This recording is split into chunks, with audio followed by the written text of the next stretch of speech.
everyone? Hope we're doing well. The UFC are potentially holding back Joel Alvarez. And this is shite news for me because I am a big fan of Joel Alvarez and he's one of the most fun fighters on the entire UFC roster. And just before I reveal why, guys, if you want to keep up to date with UFC news, make sure to drop a sub. But anyways, let's get straight into it. So it has been reported by Alvaro Comanero, sorry if I've just butchered your name, mate. He is very in touch with the Spanish MMA scene and he reveals that the UFC want Joel Alvarez at lightweight. The company values giving him something big to keep him from moving up to the welterweight division that could even go through a top 10 in a time frame that includes this summer. And now I'm thinking, okay, cool, the UFC want to give him something big, they want to keep him in the lightweight division, but why not just let him go to the welterweight division? Why not? The guy clearly wants to go to welterweight. Just let him fucking go up to welterweight. And before anyone says, oh, well, you know what? The UFC may have their reasons, and we'll go over that in a sec. Guys, if we go and look at Joel Alvarez, a lovely fucking record, 22-3, only 32 years old, just turned 32. All of his wins come by finish, 17 by submission, 5 wins by KO. Again, this is one of the most exciting guys on the entire UFC roster. When we look at a certain fight, when we look at a couple fights, he has struggled to make weight. Right here against Thiago Moises, he missed weight.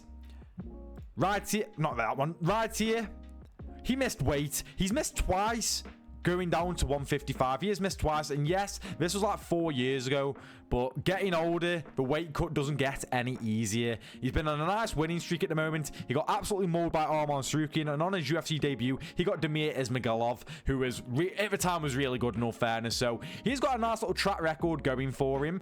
Got a win over Mark Diaz, got a finish. Of course, Alves Brenner, a brutal fight, absolutely battered him, and Drakkar Klose absolutely battered him as well, hurt him, and then like got him with like a, was it like a flying knee into a guillotine? I can't even remember, a standing guillotine. It was fucking mental. But why not let this guy just go to welterweight? If he's clearly struggling to make 155, why even bother? Why even bother? I know they want to keep him at 155, but just let him move up to welterweight. He has a big body as well. He's kind of got like a Charles Oliveira build. And he kind of, in a sense, he kind of fights like Charles Oliveira. Pushes you back, pushes the pace. Very versatile. Can grapple, can strike. Very lengthy. Again, quite tall. Yeah, big guy. So why not let him go up to welterweight? Charles Oliveira, another one who will probably end up going at welterweight at some point. And then his last fight after he beat Drakkar Klose, he was like, yeah, I want to move up to welterweight. He teased the moves to welterweight. It looked like that was going to be the case. And then they scheduled him against Benoit Saint Denis, and he had to pull out. I believe got an injured. Yeah, he got injured, unfortunately, which was a shame because I really thought he was going to absolutely steamroll through Benoit Saint Denis. And unfortunately, that wasn't the case. I like Benoit Saint Denis, but Joel Alvarez, he's my boy. Now, you may be asking, why are the UFC wanting to keep Joel Alvarez at 155? Why are they going to offer him something big in order to keep him at 155? Now, I think it's quite obvious. If we look at the rankings, Islam Makhachev moved on up to the welterweight division. So right there, you know, bit of a limbo in the lightweight division right now because the champion, the dominant champion, Islam Makhachev, he's now going up to 170. Charles Oliveira turns 36 in the summer, so he's getting there in age. Justin Gaethje, I think, is in his late 30s already. He always talks about how he wants to have a few more, and that's it for him. I remember at UFC London when he beat Fiziev for the first time, he was talking about how he might not have many left. So, not great from that. Dustin Poirier, who's ranked 5th, he retires after his next fight. Dan Hooker, I believe, is getting on in age as well, from what I remember. Beneil Dariush is getting on in age. Moicano's in like his mid to late 30s. Chandler's in his late 30s. So right now, when you look at this division, there's a lot of people who maybe in less than 5 years time, they're going to be gone. Again, the champion's going to be up a weight division, and a lot of people may be retired.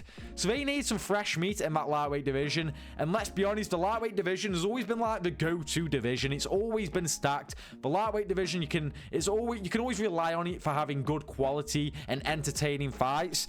And if we look at it, who are you gonna have? Grant Dawson, who's considered quite boring. Benoit Saint Denis, who's fun, to be fair, you know, gets a lot of finishes, but he's still relatively quite green, but he's just under 30, so he's got plenty of time. Rafael Fiziev, I forgot about. He's meant to be moving down to 145. He's discussed moving down to featherweight. So again, that's another guy gone who's quite younger as well, an entertaining fighter, a striker. A few MMA fans know who he is because of his entertaining fights with Justin Gaethje. That's another one who's going to be gone in the featherweight division. Maybe they try and give Fiziev something big in order to stay at 155, but at the moment, he's got Ignacio Bahamondes. He's coming through the rankings, who we've got, thankfully. Paddy's still relatively young. Gamrot, I think, maybe just about to hit mid-30s, so he's almost getting there. Dan Hooker won't have much longer. Holloway's still quite young, but longevity-wise, will he carry on for a while? I don't know. Ilia Topuria wants to leave the sport in a few years. You know what I mean? So really, they are kind of fucked in a fucked situation where we need more talent, and I'd imagine that is the reason why they want to keep Yoel Alvarez in that fucking lightweight division. But who are they going to offer him if they're on about a big top 10? Because he was matched up against Benoit Saint Denis. He just won. Don't know if they've updated the rankings. I believe they have, and he hasn't really moved. Who would they give him to? Paddy, we won't give. Maybe Gamrot, but Gamrot's going to be, if he beats Ludovic Klein, sorry. You've got, you know, will he want to take that? I don't know. Maybe Dan Hooker, but will Dan Hooker want that fight after he's on the verge of a top 5 fight? I don't know. So at the moment, it's kind of hard to see what he'll do. Maybe Renato Moicano, or the winner of Dariush and Moicano, should I say? I don't know, but again, I don't think just because it may end up being a shit show at lightweight, we're always going to have talent coming through lightweight. It's just got a massive talent pool regardless, so there'll be plenty of people outside the rankings, Faraz Ziam and shit like that, who will end up bursting onto the scene and being within those rankings within the next few years. But if Joel Alvarez, who's missed weight a couple of times, he wants to move up to welterweight, just fucking let him add to that already stacked weight division. Let him add to it. And if he fails, sometimes when we see someone move up on weight division and it doesn't go as planned, we end up moving back down anyway, because like, oh, fuck that.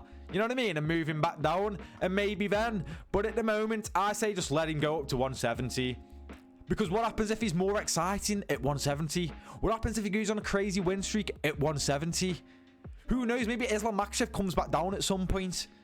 We never know. So I don't think it's right to be like, yeah, let's try and dangle the carrot in front of him to try and keep him at 155. I want to see Joel Alvarez at 170. He's been on about it. He's missed weight a couple times at lightweight. Let him move on and go up to that welterweight division and see if he can cause havoc in that welterweight division and be as entertaining as he has been in the lightweight division. But what do you guys make of this? Do you want to see Joel Alvarez stay in 155? Do you want to see him move up to 170? Let me know in the comments. I understand both weight divisions are relatively still stacked. I know I've just mentioned how a lot of people are going to leave the lightweight division in a few years' time, but it was still relatively stacked. Where do you want to see Joel Alvarez, guys? And where do you think benefits him the most? Let me know in the comments. Thank you for watching the video, and I'll see you in the next one.